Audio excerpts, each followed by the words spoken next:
President John Kennedy once remarked, "Those who make peaceful revolution impossible make violent revolution inevitable." America will almost certainly undergo an adjustment in its political system before the end of January of next year, 2025. Coming to you from deep in the hood, this is the Eurasian Century.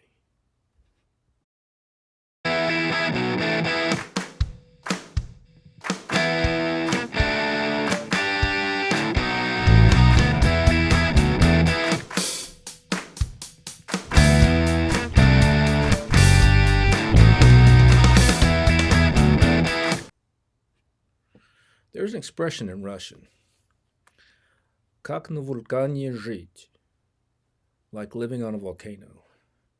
The further society moves away from the law of nature, the more likely the chances are of a violent catharsis. This ought to be a matter of common sense.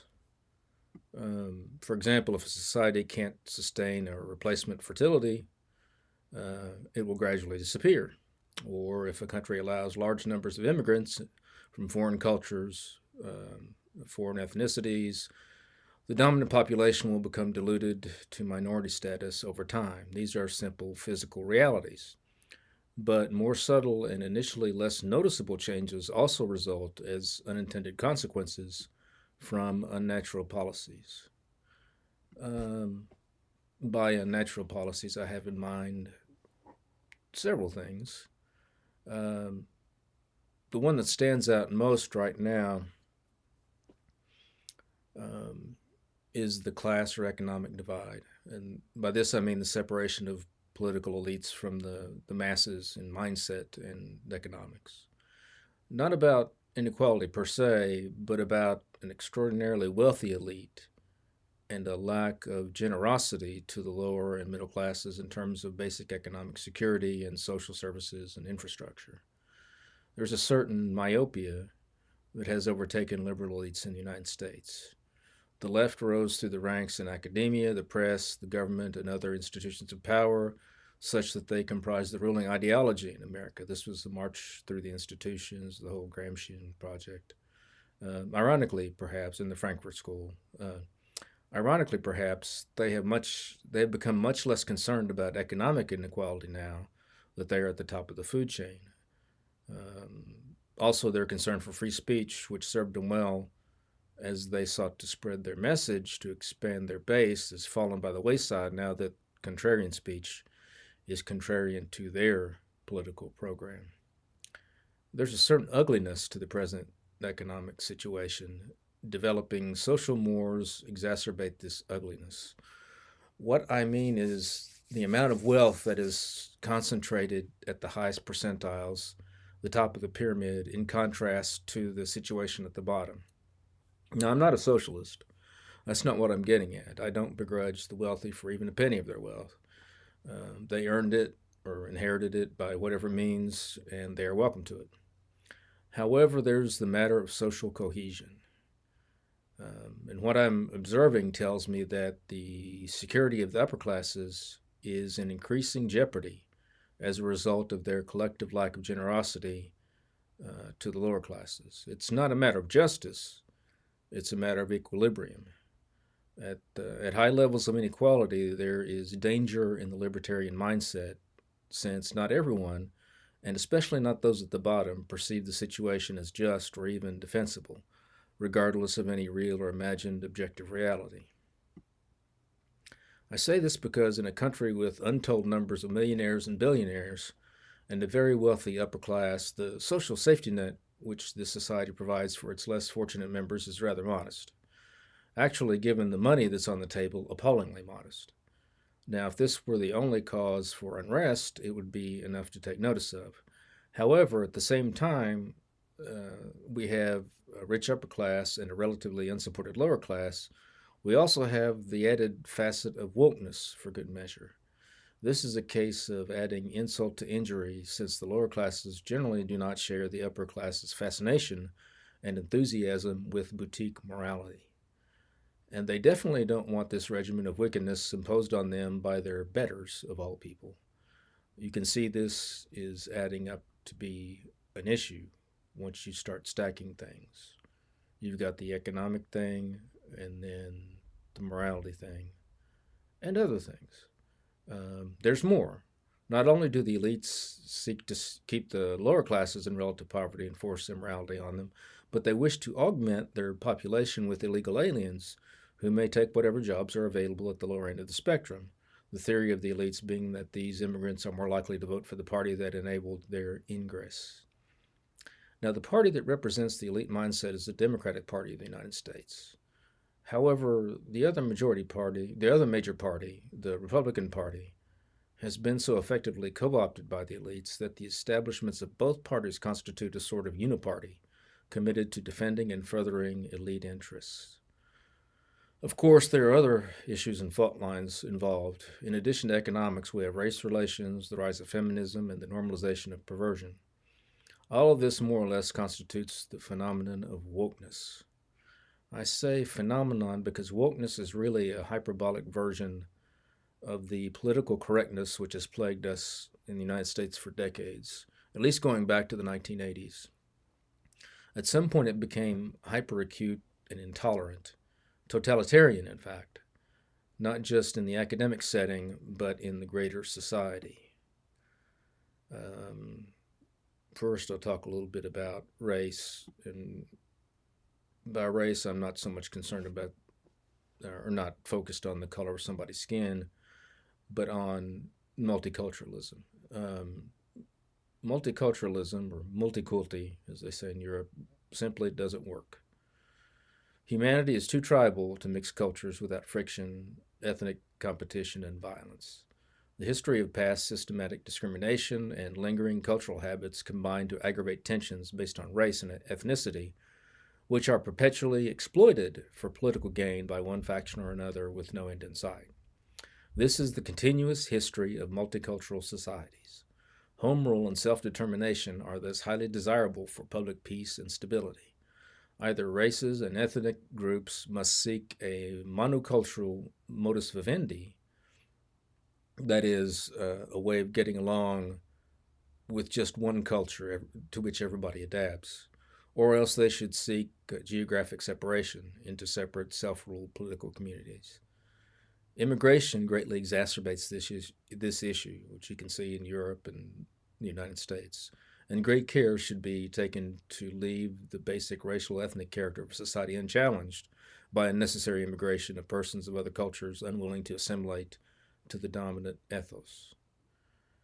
Moving on to feminism, the evils of the matriarchy and the lack of patriarchy. This is one of my favorite hobby horses that I probably beat to death, I'm sure, but the evils of feminism and the matriarchy are many and varied. I'll be brief about this. Nature itself operates as a patriarchy, and God is the ultimate patriarch. The destruction of the family, high divorce rates, single parent families, an array of social pathologies and generational cycles of poverty and violence, as well as the cratering of fertility rates in the West, are purely the product of the feminization inherent in liberalism. Either our value system must permanently change from that of Christianity, and thus Christianity must die, or feminism must die. They cannot coexist. As a facet, really, of feminism and the matriarchy, I'm going to turn now to LGBT in society.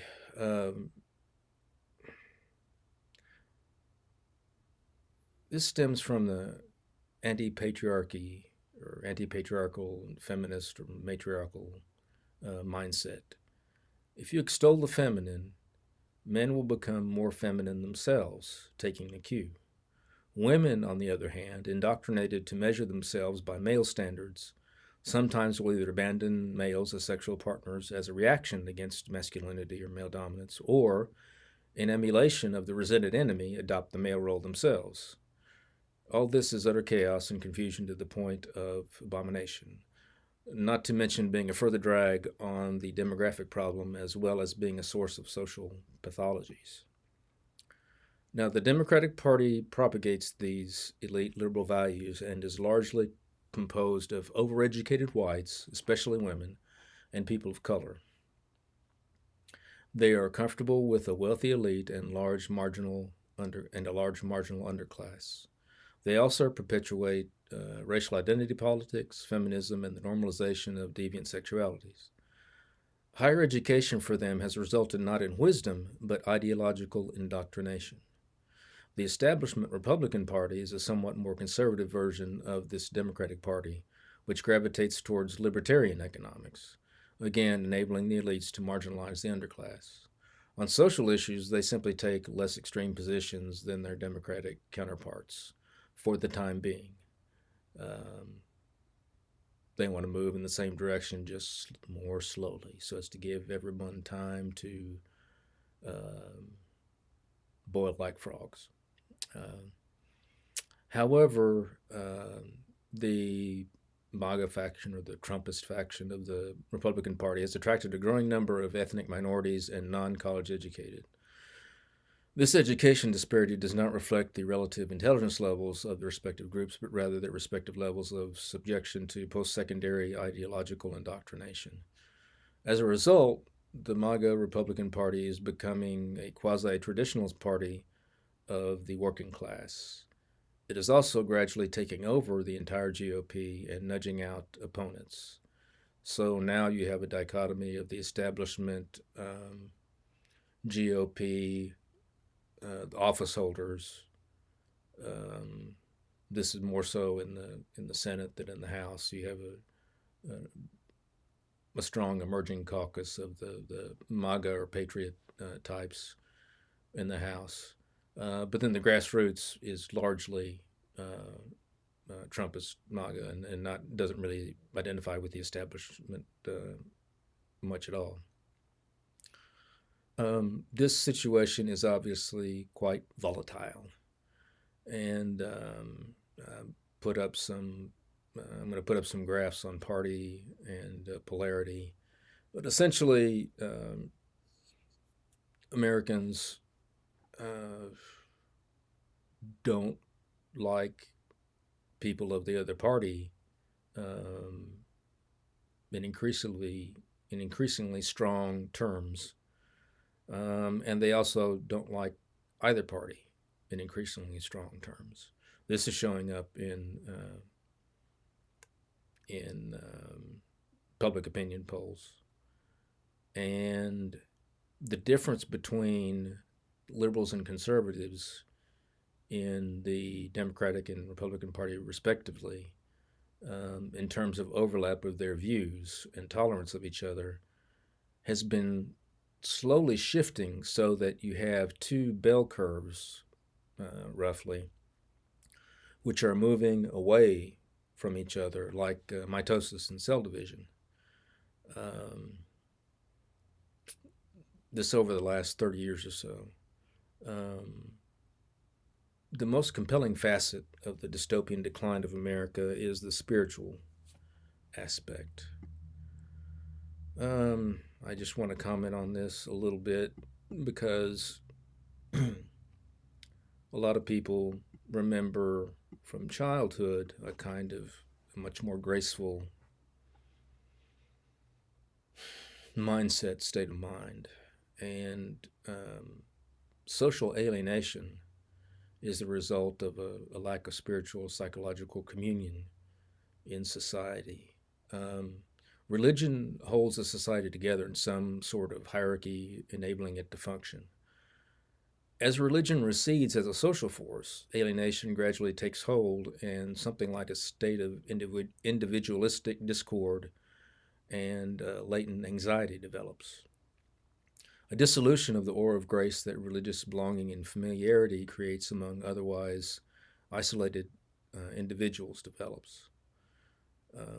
Once it takes hold, it eliminates or greatly reduces the individual's love and appreciation for others, for society as a whole, and even for their material physical surroundings, as well as their universal context. In short, this is an increasingly complete alienation from God, the universe, everyone, and everything. It is a kind of ungrace, a perpetual state of ingratitude and dissatisfaction, the dystopian mindset, the graceless disempowerment. The restlessness, irritability, and discontent build up to a series of breaking points. Look at them as seismic warnings. We see many facets of it on a small scale already: mass shootings, riots, wildings, which is gangs of thugs beating up people just at random, or individuals beating up people at random. Political turmoil, depression, anxiety, self loathing, and general misanthropy. All of this adds up to an immense earthquake or volcano building up pressure to erupt, since all of these developments move society away from a stable center of gravity. The further away from the center society is pushed, the greater the force of the gravity back to the center. And we are reaching the point of snapback where the willful efforts to distance society from its center, let us call these dystopian forces, are weakening in relation to the growing power of the gravity. Yet the dystopian forces are so committed and so certain of their own correctness that they ceaselessly double down. Perhaps they believe that the cosmic rubber band will break. In this, they are mistaken. This cosmic force is like gravity. You have to work increasingly hard to maintain your distance from it as the distance increases. The strength of dystopian force is limited, that of cosmic gravity is not. International tensions do not help this domestic process of implosion. And I'm focused on the United States and the West when I'm talking about domestic implosion. We have done several programs, Eurasian Century, addressing the geopolitical situation between the United States and the West in general and the emerging Eurasian alliance of Russia and China. Part of the tension generated by that cold conflict, even a new Cold War, is the instability caused by the attempted expansion of NATO into the Ukraine, Georgia, and other former Soviet republics. This has led to a tremendous drawdown on Western forces in support of the Ukrainian war effort and a concomitant, remarkable buildup of Russian military capability. The Russian military is dramatically more powerful and capable than it was pre war, and the West's capacity has been sorely depleted. This leaves Europe destabilized. The former problem was that Russia could see the Western buildup on its border and could not trust the altruism of Western intentions. This is elementary for great power politics, as we've mentioned repeatedly. It is not what your adversary says he intends to do, it is what he is capable of doing that matters. And so Russia saw this buildup as a potential threat. It could be used violently or as a bargaining chip, but either way, it was counter to Russia's national interest. Now, however, the West has succeeded in creating its own nightmare of potentiality.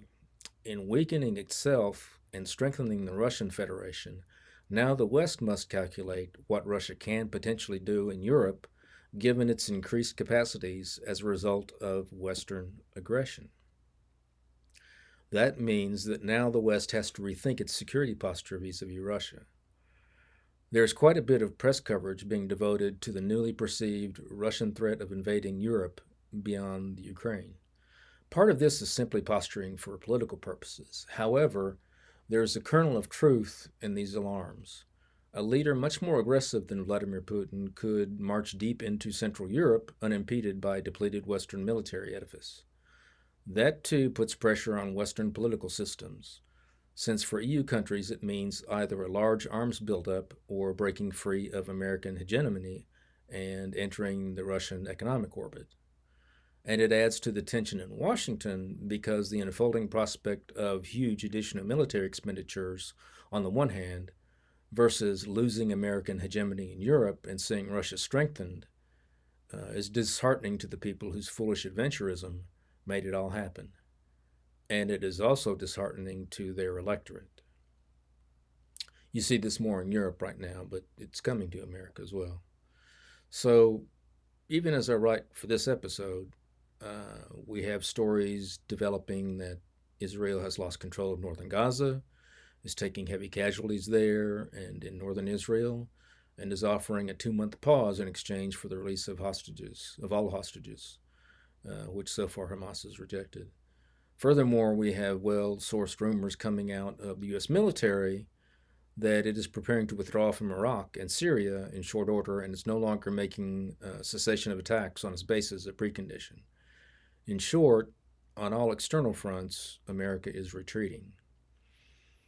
In 2024, we have a series of elections all around the planet, spread out across the year in places like Finland, Russia, Belarus, Slovakia, Lithuania, Belgium, and the European Parliament, not to mention the American presidential election. America, as well as Europe, are increasingly politically unstable. We saw the riots erupt in 2020, and we may see a much larger version of that leading up to the American election in November or subsequent to them, whoever wins. Internally, now Democrats are lamenting the situation on the southern border as well as Republicans who have been lamenting it for quite some time, and Texas has begun to take matters into its own hands, with a long list of states lining up in support behind it. The economy appears heading for recession, the president's poll numbers are in the tank, his opponent is practically walking into his party's nomination, and the Democratic Party appears to be in stark disarray. Even liberal Hollywood is making a fantasy movie about civil war, albeit blaming the wrong side for the crisis.